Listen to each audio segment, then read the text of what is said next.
7 dangerous behaviors must avoid. In life, it's not always the big, obvious mistakes that lead us off track. More often, it's the small, repeated behaviors, the ones that quietly slip into our routines and seem harmless at first, that end up doing the most damage. These behaviors don't always look dangerous on the surface. In fact, some might even be socially accepted or disguised as normal ways of coping.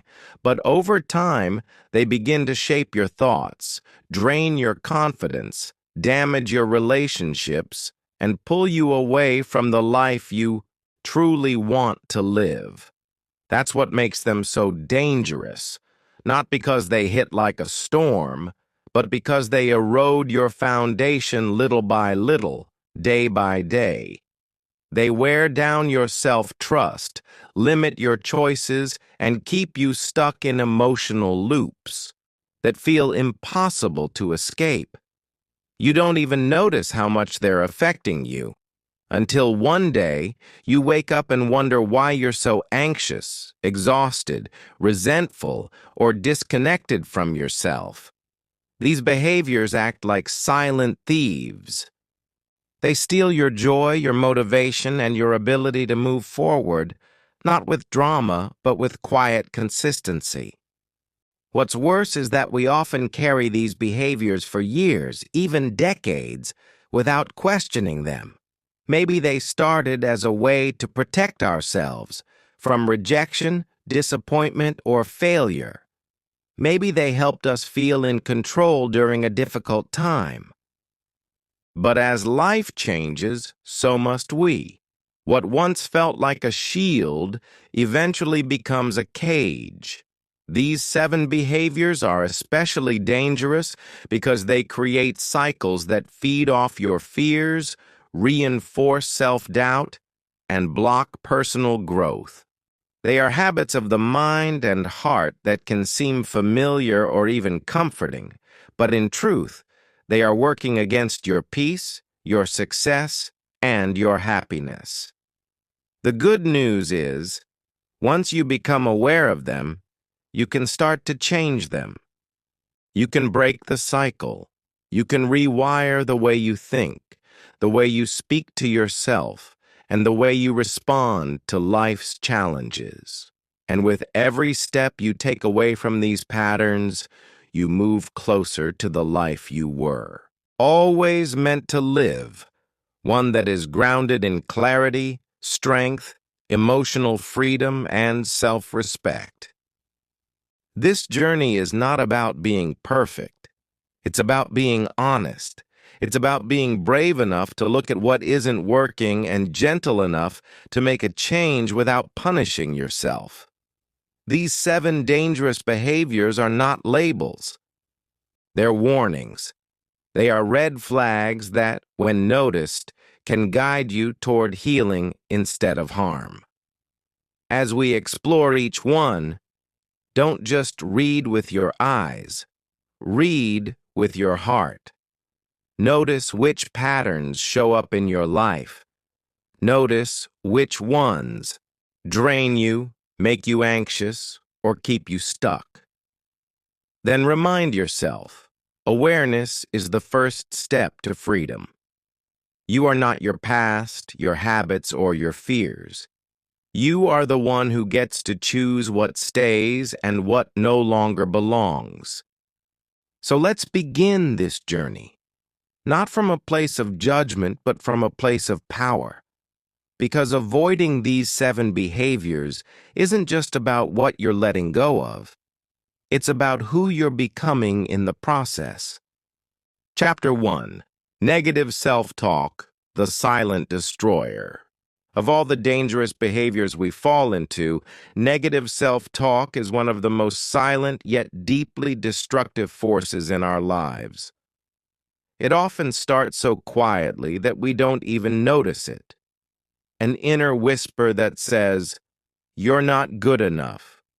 You always mess things up," or "No one cares about what you have to say." These thoughts may sound like the truth, but they are not.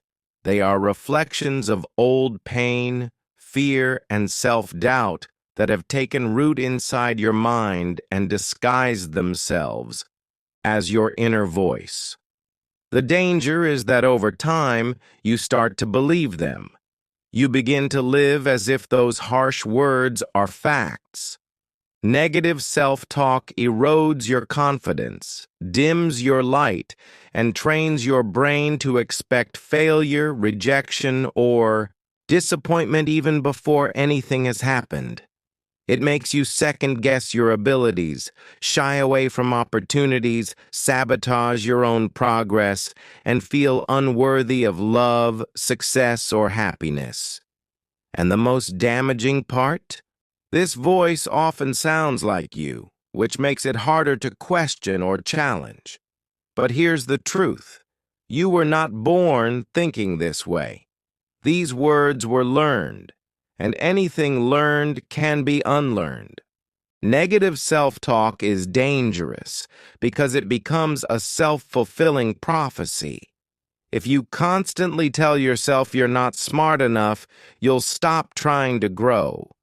If you keep thinking you're unlovable, you'll push people away or accept unhealthy relationships. Your thoughts shape your actions, and your actions shape your life. It's like planting seeds of doubt and watering them every day until your inner garden is overrun with weeds. But the moment you become aware of these thoughts, you reclaim your power. You begin to realize that not every thought deserves your belief.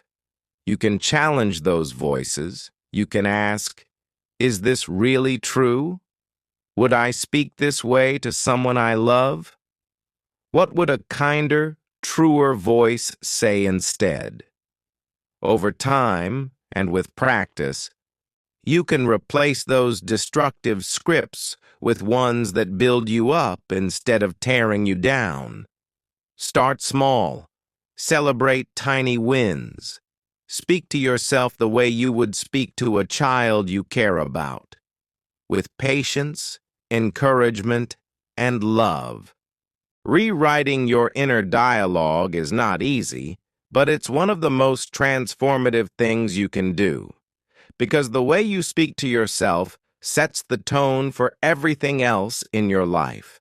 And when you begin to speak with kindness, belief, and compassion, your world begins to reflect that light back to you. Chapter 2. Constant Comparison, the Thief of Joy. There is perhaps no quicker way to drain your confidence, cloud your self-worth, and suffocate your joy than by constantly comparing yourself to others. Comparison may seem harmless. It often starts with a scroll through social media, a glance at someone else's success, or a conversation where you hear how well someone else is doing. But underneath that surface-level curiosity lies a dangerous habit, measuring your life through someone else's lens. The problem is, when you compare, you rarely do it fairly. You compare your behind-the-scenes struggles with someone else's highlight reel. You compare your slow beginnings to their shining moments. You compare your doubts to their confidence, your fears to their wins, and your quiet efforts to their public applause. And in doing so, you begin to feel like you're not enough. You start believing that you're behind, failing, or falling short, when in reality, you're simply on your own unique timeline. Constant comparison is a thief. It steals your ability to see your own growth, appreciate your own path, and celebrate your own progress. The danger of comparison is that it shifts your focus away from your own journey and onto someone else's, making you feel like your value depends on outperforming others rather than becoming your most authentic self. It breeds jealousy, resentment, insecurity, and an endless sense of not enough. You begin to chase validation instead of purpose, perfection instead of progress. And the saddest part? You lose sight of what truly matters to you because you're too busy trying to keep up with someone else's version of success. But here's the truth. No one else can live your story. No one else has your exact struggles, your exact heart, your dreams, your experiences, your soul. Your path is yours for a reason, and it doesn't need to look like anyone else's to be meaningful. The antidote to comparison is gratitude and self-awareness. When you feel yourself slipping into that mental habit, pause and ask, what am I proud of today? Or, what progress have I made in the past month? Turn your gaze inward. Celebrate your own milestones. Measure yourself only against who you were yesterday, not who someone else is today. Because true peace comes not from being better than others, but from being true to yourself. And when you stop comparing and start embracing your own journey, joy naturally finds its way back into your life, quietly, gently, and powerfully. Chapter 3. Avoiding your problems. Delayed pain gets heavier. One of the most dangerous yet common behaviors we fall into is avoiding our problems, pretending they don't exist or hoping they'll disappear on their own. At first, avoidance can feel like relief. You distract yourself with work, entertainment, food, sleep, or endless scrolling. You tell yourself, I'll deal with it later, or it's not that serious, or I don't want to think about it right now. And in that moment, it feels easier to push the discomfort away than to face it. But here's the hard truth. What you avoid doesn't go away. It grows in the dark. The longer you delay facing a problem, the heavier it becomes. Emotions that go unprocessed begin to pile up. Unspoken words rot into resentment. Unfinished responsibilities snowball into overwhelming pressure. The pain you delay today becomes the burden you carry tomorrow, and the longer it's buried, the more tangled and intense it becomes. What started as a small fear, a difficult conversation, a financial issue, or a nagging emotion turns into anxiety, guilt, or crisis. Not because the problem itself got bigger, but because you've been carrying it for so long. Avoiding your problems also chips away at your self-trust. Deep down, your inner self knows something is being ignored. And when you don't take action, your confidence erodes. You begin to feel powerless, not just about the problem, but about life in general. You lose your sense of control, and with it, your peace. But here's the empowering truth. You don't need to fix everything all at once. You just need to stop running. You need to turn toward the discomfort with honesty and courage. Whether it's a conversation you've been avoiding, an emotion you haven't allowed yourself to feel, or a decision you've been putting off, facing it head-on, even in small steps, gives you back your power. You reclaim your strength by meeting life instead of hiding from it.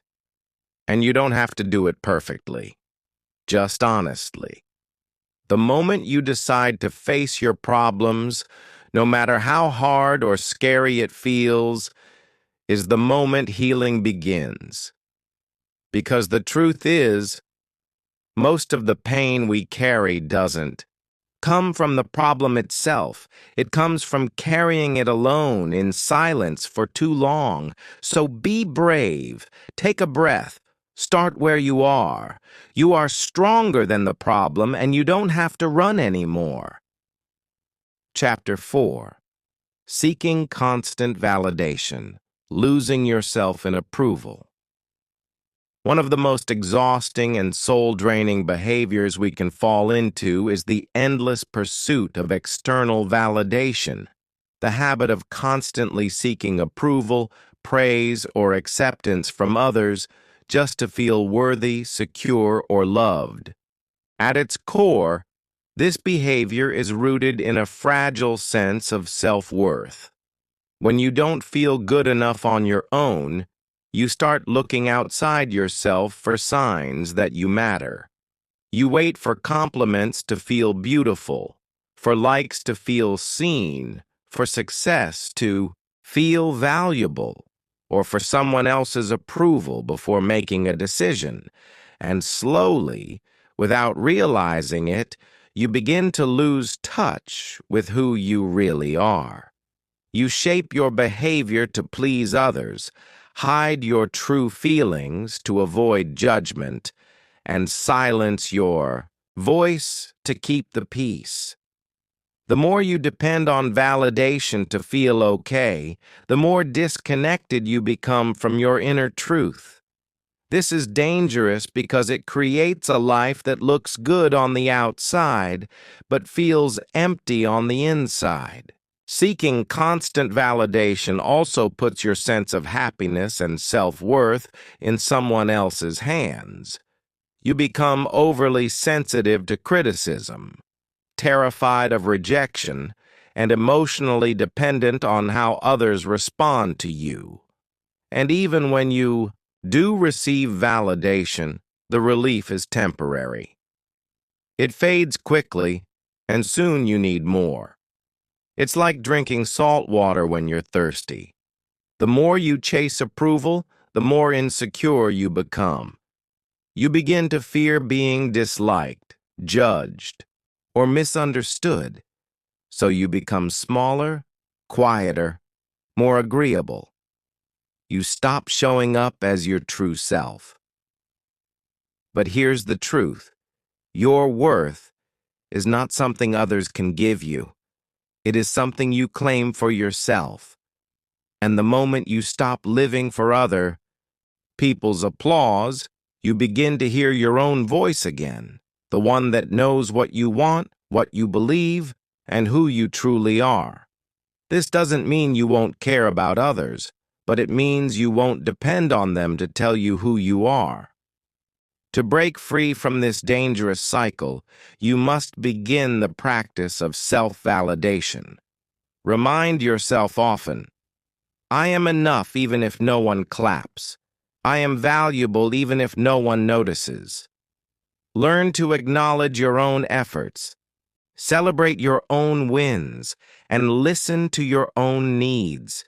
Create moments of stillness where you ask yourself, not others, what do I really want? What feels true for me? The more you build trust within yourself, the less desperate you'll feel for outside approval.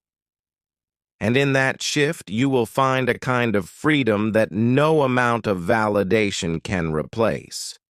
The freedom to live boldly, love deeply, speak truthfully, and be unapologetically you. Because a life lived chasing approval is never fully yours. But a life lived in truth, grounded in self-worth, is the most powerful life you can ever live. Chapter 5. Bottling up emotions. The pressure cooker within. One of the most harmful behaviors that quietly wreaks havoc on your mental and emotional well-being is bottling up your emotions. The habit of pushing down how you truly feel and pretending everything is fine, even when it's not. Many people do this without even realizing it. You tell yourself, I don't want to be a burden, or "Now's not the time," or "I'll deal with it later." So you smile through pain, nod through frustration, and carry sadness alone because somewhere along the way, you learned that expressing emotions is a sign of weakness or inconvenience. But the truth is, emotions are not the enemy. Repressing them is. When you bottle up emotions, you turn your inner world into a pressure cooker. All that unspoken hurt, grief, anger, disappointment, and fear doesn't disappear. It builds, and eventually it explodes. Maybe not today, maybe not tomorrow, but one day it shows up as anxiety, depression, sudden rage, chronic fatigue, physical illness, or emotional numbness. What you bury alive inside you will find a way to surface, often in ways that feel overwhelming and confusing. Suppressing emotions is dangerous because it severs the connection between your mind and your heart. It cuts you off from your own truth. It teaches you to ignore your body's signals and silences the inner voice that's trying to guide and protect you. Over time, this emotional disconnection can lead to burnout, strained relationships, and a deep feeling of emptiness, even if everything looks okay on the outside. And perhaps most painfully, it can convince you that your emotions are wrong, that you're too sensitive, or that you have to carry pain alone to be strong. But real strength is not about pretending you're okay. Real strength is allowing yourself to feel, express, and process your emotions in healthy, honest ways. It's crying when you need to cry, speaking up when something hurts, and giving yourself permission to feel without guilt or shame. Expressing your emotions doesn't make you weak, it makes you whole. To begin healing from this behavior, you need to create space for your feelings, without judgment. You can talk to someone you trust, write in a journal, cry in a safe space, scream into a pillow, or simply sit in silence and ask yourself, what am I really feeling right now? When you make room for your emotions, you make room for healing. You become emotionally lighter, mentally clearer, and spiritually freer. And most importantly, you begin to build a relationship with yourself based on honesty and compassion, because you deserve to be seen, not just by others, but by yourself. And the more you allow yourself to feel, the less power those emotions hold over you. You don't have to keep it all inside. You don't have to carry everything alone. You are allowed to feel. You are allowed to be human. And in that humanity, you will discover the deepest form of peace and strength. Chapter 6. People-pleasing, the disguised self-abandonment. People-pleasing may look like kindness on the outside, but deep down it is often a quiet and painful form of self-abandonment. It's the habit of saying yes when you want to say no, of hiding your real feelings to avoid conflict, of constantly putting others' needs above your own, just to keep the peace or earn approval. And while it may seem generous or noble, this behavior is dangerous because it slowly erodes your sense of identity, worth, and emotional safety. When you people please, you disconnect from your own truth. You silence your voice, ignore your boundaries, and convince yourself that your needs don't matter, or worse, that they're a burden. Over time, this creates resentment, exhaustion, and deep inner emptiness. because you're living someone else's version of life instead of your own. You become so focused on being liked, accepted, or praised that you forget how to be real. And in trying not to disappoint others, you slowly start to disappear from yourself. The painful irony is that people-pleasing rarely brings true connection. You may be liked, but you don't feel seen. You may be needed, but not truly valued. You may be included, but not understood. That's because real connection comes from authenticity, not perfection. It comes from expressing your truth, not hiding it. The more you people please, the more you attract relationships that depend on your silence and compliance, not your honesty and fullness. And that's a heavy price to pay. But here's the liberating truth. You don't have to earn your worth by sacrificing your voice. You don't have to prove your goodness by constantly putting yourself last. You are allowed to say no without guilt. You are allowed to have needs, opinions, limits, and desires. You are allowed to disappoint others if it means being true to yourself. Healing from people-pleasing begins with small acts of self-loyalty. It starts when you pause before saying yes and ask yourself, do I really want this? It grows when you set a boundary, even if your voice shakes. It strengthens when you start honoring your truth, even when it's uncomfortable. With each act of self-respect, you rebuild the connection to your inner self, the part of you that has been waiting to be chosen all along.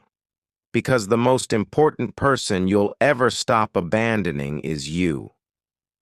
And when you finally stop living to please others, you begin to create a life that pleases your soul, one rooted in authenticity, clarity, and deep, nourishing peace.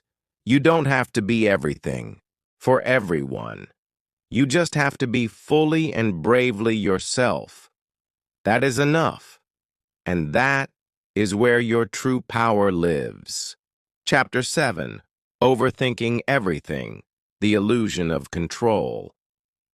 Overthinking is one of the most mentally draining and emotionally deceptive behaviors we fall into because it wears the mask of responsibility, intelligence, and preparation, when in reality, it is often rooted in fear, insecurity, and a desperate need for control. On the surface, overthinking seems like problem solving. You replay conversations, analyze every possible outcome, obsess over what could go wrong, and try to prepare for every scenario. But beneath this mental storm is the painful illusion that if you just think hard enough, you can prevent pain, avoid mistakes, or guarantee success. The truth is, overthinking doesn't protect you. It paralyzes you. It traps you in indecision, fuels anxiety, steals your peace, and drowns your intuition. You spend hours caught in loops of what if, should I, what will they think, and what if I regret it? Yet no matter how much you think, you rarely feel more certain. That's because certainty doesn't come from thinking more. It comes from trusting more, trusting yourself, the moment, and your ability to handle what comes. Overthinking is dangerous because it disconnects you from the present. You become so lost in your head that you forget to live. You second-guess your choices, delay taking action, and miss opportunities for joy, connection, or peace. It's like walking through life with your foot on the brake and your mind on high alert. And the more you do it, the more you start believing that you can't trust yourself, that you must analyze everything before you act. This self-doubt feeds the cycle, making your thoughts louder and your confidence smaller. But here's the truth that sets you free. You don't have to have all the answers to move forward. Life is not a puzzle to solve perfectly, but a journey to experience with curiosity, courage, and compassion. You can choose action over rumination. You can breathe instead of analyze. You can trust your gut, take a step, and adjust as you go. The mind will always try to keep you in control, but real freedom begins when you accept that you can't control everything, and you don't have to. You are allowed to move forward with uncertainty. You are allowed to choose peace over perfection, because your life will not be measured by how carefully you thought things through, but by how fully and bravely you chose to live. Conclusion: choose healing over habit. At the heart of every dangerous behavior we've explored, negative self-talk, comparison, avoidance, seeking validation, bottling emotions, people-pleasing, and overthinking, is a common thread: habit.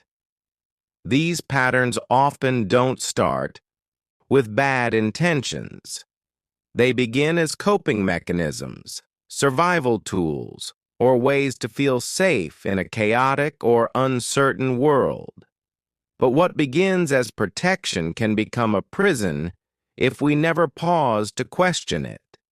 That's why this journey isn't just about recognizing what's wrong. It's about choosing what's right for your growth, your peace, and your future. You have a choice: to keep repeating habits that keep you stuck, small, and exhausted, or to choose healing, even if it's slow, messy, and unfamiliar. Healing is not a one-time event. It's a lifelong process of returning to yourself, of learning how to treat your wounds with care instead of shame, and how to respond to life with awareness instead of reaction. It means replacing blame with curiosity, fear with compassion, and guilt with understanding. It means showing up for yourself in moments where your old habits would have told you to hide, shut down, or play small. Choosing healing over habit isn't always easy. It takes courage to let go of the behaviors that once kept you safe. It takes self-trust to believe you can live differently. But it is so worth it. Every time you interrupt a toxic thought, set a boundary, express an emotion, or act from truth instead of fear, you are healing. Every time you say, "I deserve better," or "I don't need to please everyone to be loved," or "I can move forward even without all the answers," you are choosing growth. And with each choice, you build a life that reflects who you really are, not who the world trained you to be. This is your invitation: to break the cycle, to stop surviving and start thriving, and to walk forward with gentleness and strength. You don't have to do it all at once. You just have to start. Small shifts, brave choices, honest reflections, and above all, deep compassion for yourself along the way. Because healing is not perfection. It's permission. Permission to become someone new, someone free. And that person has always been within you, waiting for you to choose them.